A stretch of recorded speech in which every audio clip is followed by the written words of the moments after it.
All right, welcome everybody to the class on happiness and how meditation can help you get there. We at Consciously are devoted to helping people step into holistic health. So that's from a lot of different angles. Today we're going to bring you some free information, some awesome information. It's going to be super not professional. We're not going to put a bunch of slides in front of you and all that. It's just me and you talking one-on-one or one-on however many people are watching this. And I really want to get deep with you. I want to take you into some deep concepts that I learned while I was abroad and while I was living with monks. I'll go through my background really quick before we get started. But we at Consciously, the reason that we started our company was because so often we saw people ready to take the step into whether it was happiness or health or fill in the blank, but they might have even had the information of how to do it, but they just didn't have the implementation process. So we give people that implementation process. We walk people through 90-day journeys of meditation, of nutrition, of different things to help them create habits out of that new knowledge, because knowledge without application is worthless. It's not going to help. So today I'm going to give you the knowledge, but there still needs to be application.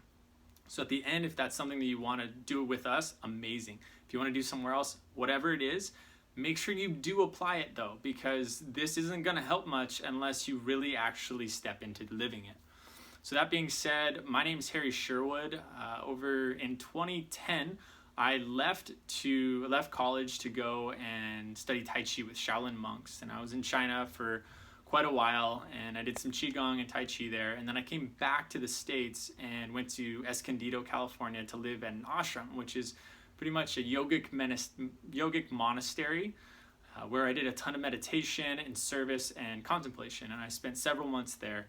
After I did that and diving in, I had that experience, but I didn't really know, other than what spiritual traditions were talking about meditation, what the academic approach was. So what I did is I went back to college, changed my major, went to the University of Michigan, created a religious studies curriculum myself because they didn't have one, and then I kind of focused on consciousness studies, where I was able to look at some quantum physics, I was able to look at psychology, I was able to look at parapsychology and how that kind of mixes with spirituality and all these different things, and it was an amazing time.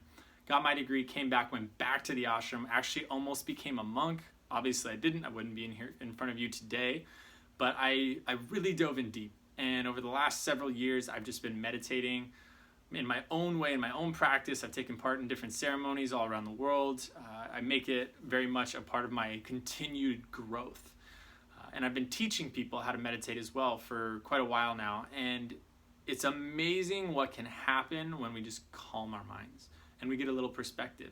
And so we at Consciously, you can see behind me, it says experience education. And really what that means is you can have experience and you can have knowledge. But when you mix those together, when you bring that academic knowledge that I got in college and the experience from the ashram and from China and from different things, what is happening? When you bring those together, it merges into this amazing perspective.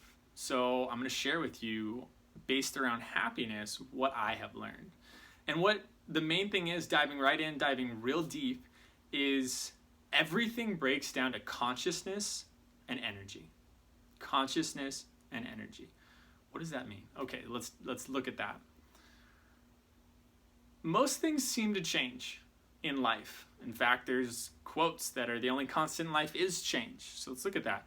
My physical body changed from age 5 to 10, 10 to 20, 20 to 30, so on and so forth. And so did yours. It actually, every 7 years, our cells completely break down and regenerate. So my body 7 years ago is not the same body I have now, which is fascinating. So that changes. Our thoughts change, and those change quite a bit. You're probably thinking something different than you were thinking 5 minutes ago. And you might even be feeling something different too. Your emotions change, and those can change on a dime. One moment you're super happy, go lucky, and you're just hanging out, and then you get a phone call, and so, backed into your car, and whatever happened, your mood changes on a dime. And so we have all these things that change, just a lot of change.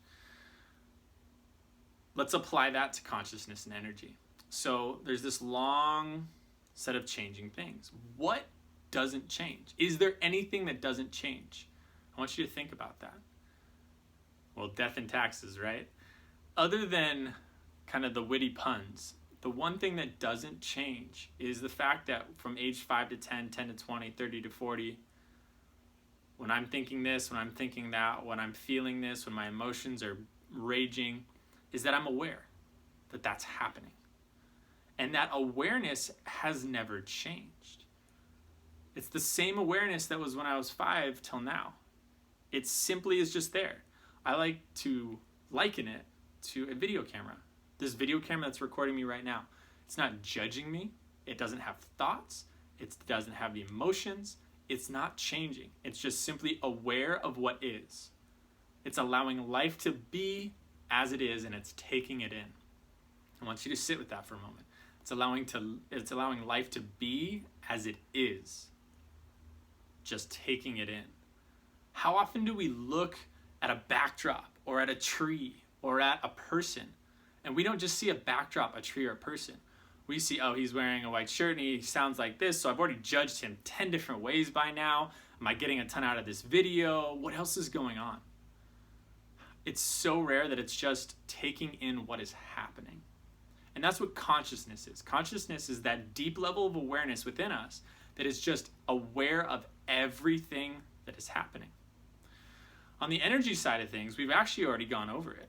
And energy, essentially, if we go into Newtonian physics, so just physics, they tell us that everything is energy. Protons, neutrons, electrons, all these things are energy. So if all things are energy, that means I'm energy. That means my body's energy. That means this backdrop's energy. That means all things are energy at their base core. And I'm going to take that a little further and to say that our thoughts are energy too, because they're just different waves of frequency or frequencies that change from moment to moment. And they've shown in labs, in studies, that different states of emotion have different frequencies in the brain. They're measured differently. They're brain waves. So those are all energy. And the literal energy of the brain neurons, and the literal energy of the neurosynaptics firing between each other, that little electrical signal. So it's all energy. Our bodies are energy, our emotions are energy, our thoughts are energy. This camera is energy. Everything's energy. So consciousness, the awareness that takes it all in, and energy. Everything else is energy. So once we understand that, let's dive into how that applies to happiness. Well, first we have to accept one thing, that we are inside. That we're in there. If I were to ask you, where are you? And you'd be like, I'm right here. I say, no, where are you? Are you your hand or do you have a hand? Are you your thoughts or do you have thoughts? Are you your emotions or do you have emotions? And I think most people would agree, yeah, we're inside. I close my eyes and I'm still in here. I didn't disappear because I'm over there in the corner somewhere. So we're inside. That's pretty simple. The next thing is that while we are inside, there are energies in there with us. Thoughts, emotions, etc. We've gone over that twice now. But do we accept that? I think most people, once again, that's a pretty easy thing to accept. We're inside and we got things in there with us. But the huge factor is that we are not those things. If I am aware of my thoughts, if I'm aware of my emotions, then I am not them. It's subject-object. There's an object that I am perceiving. So that is a little bit of a shift for some people. I'm inside and there's energies in there with me. Now, the next thing that most people agree upon as well is that those things are extremely volatile. And even for people who seem to have a pretty good grasp on their thoughts and emotions, it's so easy to see someone, if they get cut off on the way to work, or if they spill coffee on their white shirt, or whatever it may be, they drop a weight on their foot at the gym, or fill in the blank, your state can change on a dime. Someone gives you a weird look and you thought that they liked you, but now you're not so sure. And then you start thinking for the next 5 to 10 minutes about what you could have done that made them give you that weird look. But for all you know, they were about to sneeze and they kind of just wiggled their nose and they happen to be looking at you. There's all these different things that can change moment to moment. They're volatile. In fact, I don't even know of a substance on earth that's as volatile as our inner energies. So that's another stage. So far, we're inside, we have energies in there with us, and they're volatile. Next thing is the exact same thing, just broadening the perspective a little bit, is that outside things affect that inner energy. that person looking at me, that weight dropping on my foot, that coffee spilling on me, that whatever it is, outside energies affect my inner energies. They're in a constant dance. And a lot of the time we don't like to think of it as a dance because it's a not very fun dance. But essentially they're energies and vibrations affecting one another, affecting each other. I call it the dance. That's a very important thing to think about and to accept along this path of different things. We're inside. We have energies with us. They're volatile and they're affected by the outside. All right, so most of those things people are pretty on board with. What does this have to do with happiness, though? Everything. It has everything to do with happiness. So let's dive even deeper now. The next thing that comes up is, well, how do we deal with that? What do we do? What is our, I had an itch and I scratched it. What is our natural tendency when something comes up that we don't like? What's our natural tendency when we have an itch? To scratch it, to fix it, to get rid of it, to bring things back to, I'm okay. In that act is what separates happy people from unhappy people. This is where it is. This is where everything lies. Because everyone has the consciousness. Everyone's inside. Everyone has the inner energies. Even the monks that have been meditating for 40 plus years, they have those too. They're all volatile, and the outside affects them. This isn't different for anyone across the board, whether they've been meditating their entire lives or not. So what does meditation do then? It helps us step into how to deal with the need to fix it. The urge to scratch the itch. That's where the secret lies. This is where it is. It's where everything comes down to. And there's different ways to do that. A way that you see a lot of people do it is they will change their surroundings so that they don't get their buttons pressed. So that big red button right here that every time so-and-so hits it, it just hurts and you get really angry or you get really sad or whatever it may be, they protect it. They build a barrier around it. And that comes in their surroundings quite often. So for some, that's mounting a huge amount of wealth and changing their surroundings so that nothing ever bothers them. For others, that's honestly, it can come out and exploding on people in anger to change what you did or get angry at what you did because it hurt me. It's an outward expression. It's something that I do outside to try to control those vibrations that come to me. Another way that people go about doing it is going within. And this usually comes up in bottling things up. They hit my button, and so I'm going to go within and I'm going to stew. I'm going to sit there, and even if I don't think I am, quite often this is subconscious, but I'm going to stew, and it's just going to build, and it's going to gnaw at me, and it's going to create a blockage in that energy flow. It's going to literally create a dam that stops me from that next moment in time that I could have been experiencing. Because now I'm inside, caught on 10 minutes of so-and-so looked at me the wrong way, and now I'm wondering what I did and all these things. And now I'm building resentment towards them for looking at me that way.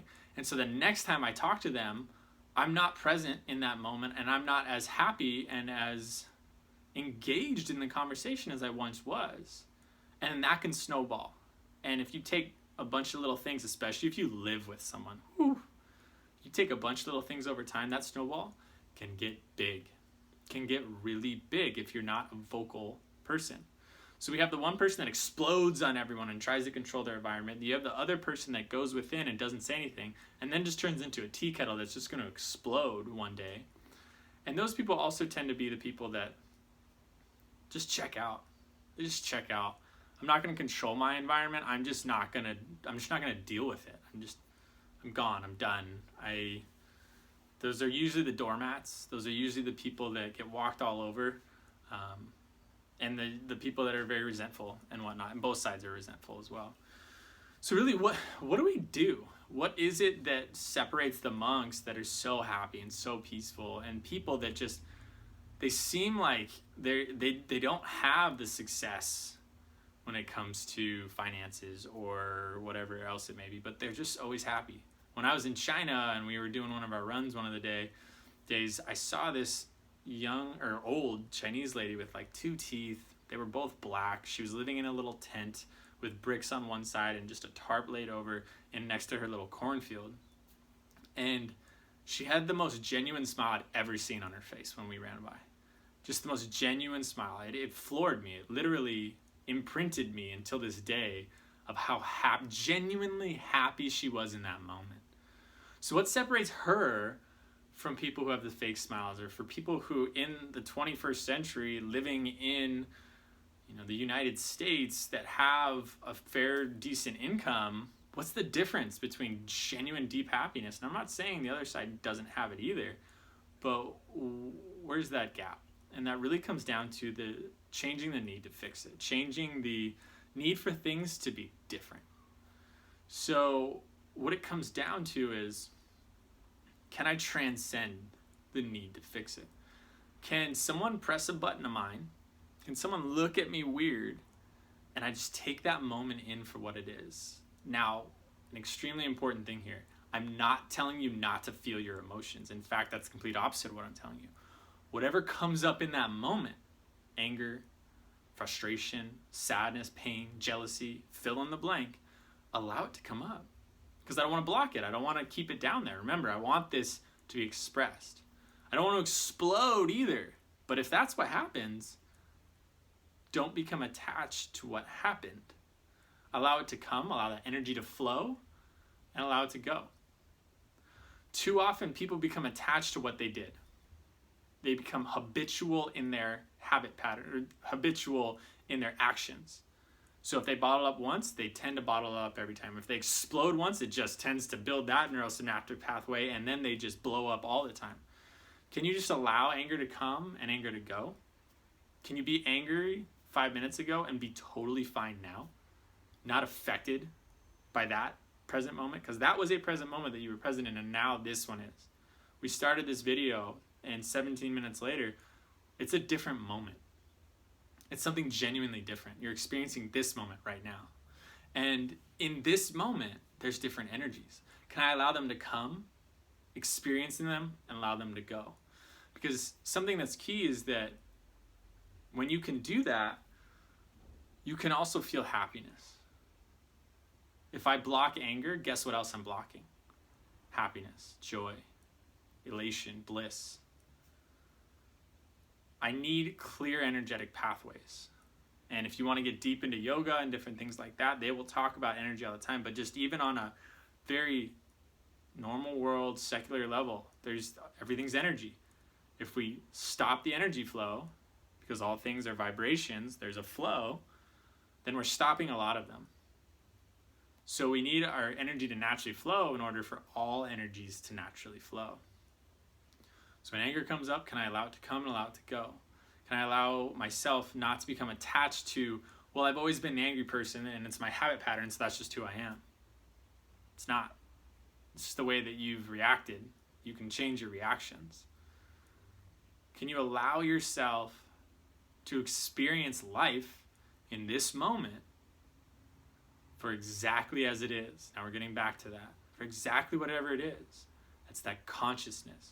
Can I step back into the conscious observance, the conscious awareness, the witness, whatever you want to call it, consciousness, and observe the energies flowing all around me?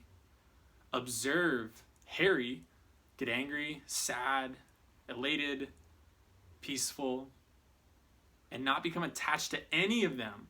Not become attached to peace and to joy. Allow them to come and allow them to go, because when we try to grasp on, guess what we're doing?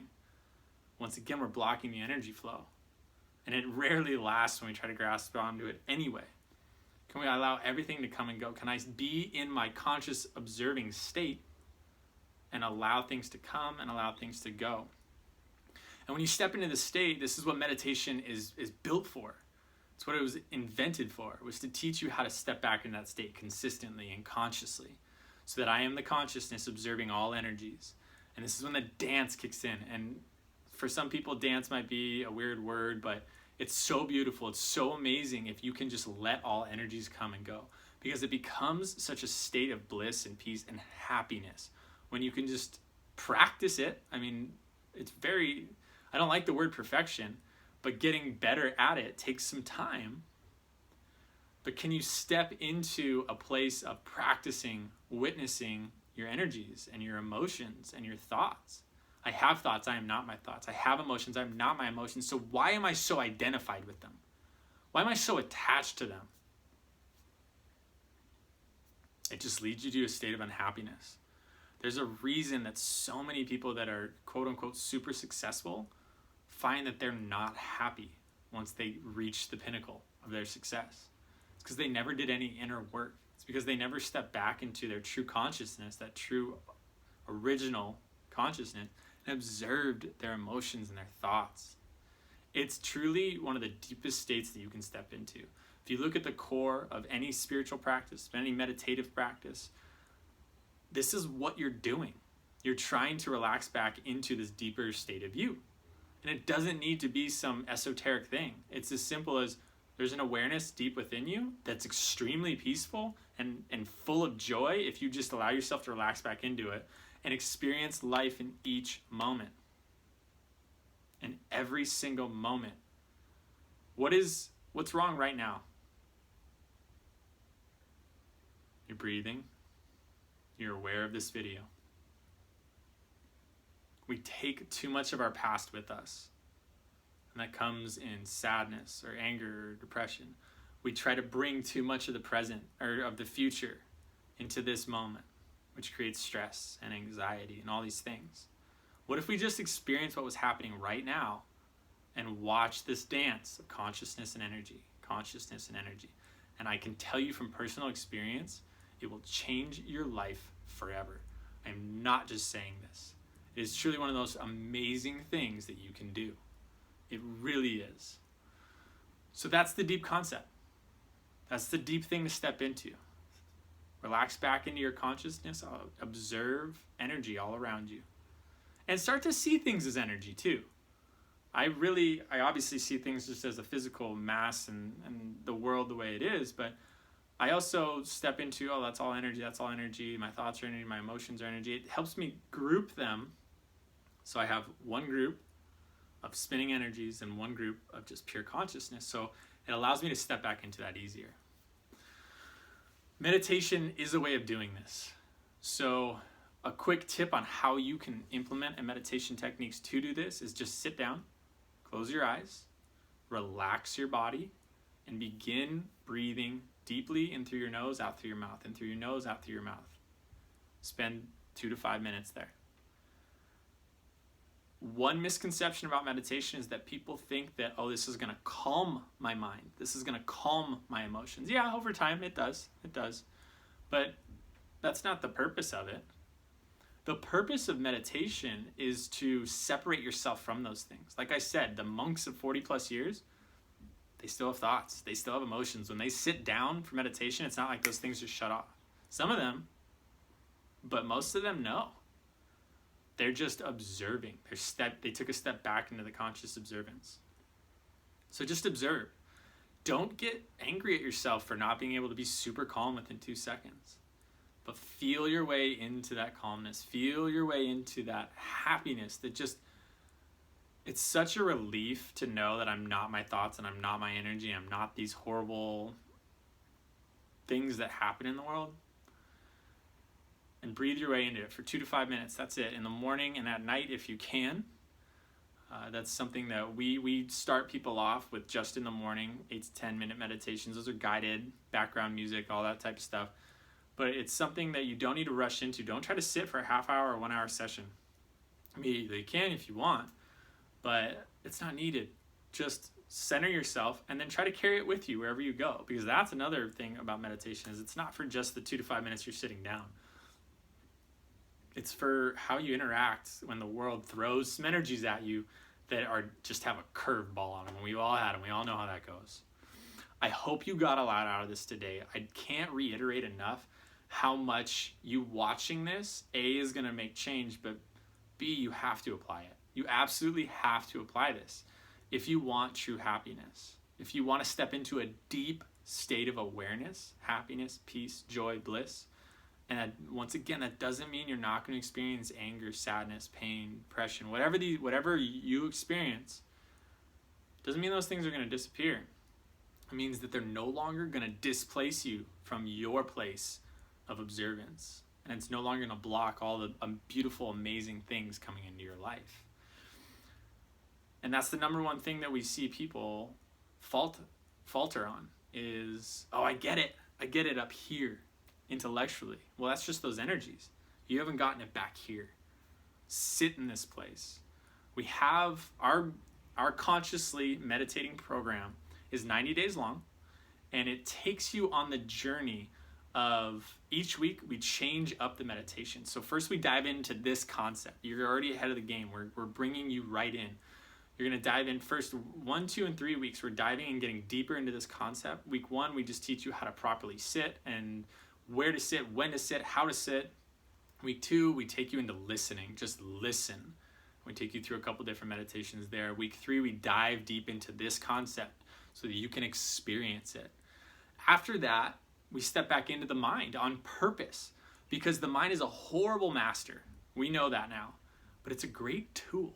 It's a great tool to utilize to then do positive affirmations, visualizations, to do different meditation techniques, to utilize in business, in family, in health, in fitness, whatever it is. It's an amazing thing to use, but it's a horrible thing to be used by. So we teach you how to use it, and we've separated you from it enough to realize you're not that. And then we cap it all off with diving back into the original awareness. And we actually drop a bomb at the end. I like the end of the 90 days because we really we throw a curveball about meditation at you on purpose because we take you out of the mind, we put you in the mind, we take you out. We're doing, it's all designed the way it's designed on purpose. You have a group that you do it with. Every month we start a new group. So say next month it's 2 weeks away. You get time to get set up. You get to meet everyone. You introduce yourself to the group. We find that when people have a support system, they tend to do better and they tend to last longer and they tend to be able to identify with other people and what they're dealing with. Weekly classes, concepts like this. Why are we having you do this meditation on stepping back into your witness, into your awareness? Well, we take you through the concepts as well. Knowledge is important, very important if you can apply it. And lastly, we have the guided meditations that we've done, we've recorded. We have a special background music and frequency within there to get you to a specific place faster. We really try to bring everything in there. I will be there every step along the way with you. This is my passion. If you haven't noticed, no one just goes and does everything I did in the past unless they're really passionate about it. And something else I just want to point out about me, if you haven't figured that out by now, I'm a pretty normal guy. I'm not someone, I don't have a shaved head and I don't wear a robe and I don't live up in the mountains. This is something that you can do in your everyday life. And since it's all online based, you can do it anywhere in the world, even when you're traveling. In fact, it's something amazing to do while you're traveling, especially because the different energies can really throw you off if you're not used to them. So it's something everyone can do. And lastly, the pricing. The pricing is something that when we sat down, we say, how much do we want to charge for this? I come from two backgrounds. I come from, in spirituality, you don't charge people for things. And the other side of things, it was just the business aspect of things and how much is this really worth? And when I sat down, I thought about, well, I've spent over 4,000 hours in meditation. I've traveled to China. I've traveled around the world. I've spent years of my life diving deep, being counseled by monks, doing all this stuff. Really, what the most valuable thing is the time that I'm bringing to this and the experience that I'm bringing to this is something that most people just don't have the opportunity to do, whether that's financially or, that takes a lot of time. It's almost a decade of my life. And for about 1.5 years, 2 years of not living at home and of doing different things, it can be challenging. And so it doesn't cost $5,000, it even costs $500. What we've done is we've put together a couple options for you is if you pay up front, Actually, I'm going to start you on the other payment. It's $297 overall, $297, which you can pay for 3 different payments of $99, one per month of the program. So month 1, $99, month 2, $99, month 3, $99, then you're done. Or if you sign up through this video, the link after below this video, you'll get a discount that you can only find here. If you go to our website, it's not there. If you go anywhere else, it's not there. This discount is only here. If you pay up front, you get 30% off or $90 off. So it's almost just 2 payments, almost. It's $207 overall. And that's for, once again, 90 days of support system, coaching, meditations, all of these things that I talked about, and diving deep on these principles, because these principles can literally change your life. And what I tell people is, look, for some people, that's nothing. And they're like, really? That's it? That's cheap. On the other side of things, people are like, it's kind of steep. You know, I saw this one meditation app that's not very expensive and all these things. This meditation program is different than anything else out there. You will not get this package anywhere out there. You'll either get the app, or you'll get teaching at some yoga studio, or you'll go and live at places like I did. But merging those things together without having to go to those places, it's nowhere else out there. And it's only $3.30 per day when you add it up. People spend more on coffee every day. And honestly, is this a selling point? Yeah, it is. But in truth, if you could change your life for the amount of one coffee every day, I don't understand why not. I mean, I've spent a lot of money learning what I've learned, and I cannot tell you how much it has changed my life. Honestly and truthfully, it has changed my life. And I want to help you change yours. So dive in with us. Take control of your happiness now. Why wait? Why wait? You're not going to see this discount everywhere else. I think the biggest discount you'll see somewhere else is $237 up front, and that's on our website. If you want to wait and do that, that's fine. But we're going to take you in it. And to begin, we have a pre-program thing. So if you sign up today and next month doesn't start for another 2 weeks, we have a purpose statement of, hey, why am I here? We need to get clear up here of why we're doing this. And so we take you through that as well. This is really a life-changing thing. And there's also amazing other programs that we have as well. If you're interested in those, check out consciously.org. But I hope you got something out of this. And if you're still watching, click on the link, sign up with us. It will change your life. Don't take my word for it. Go in there and find out for yourself. All right, everyone, take care, and we will see you inside of Consciously Meditating.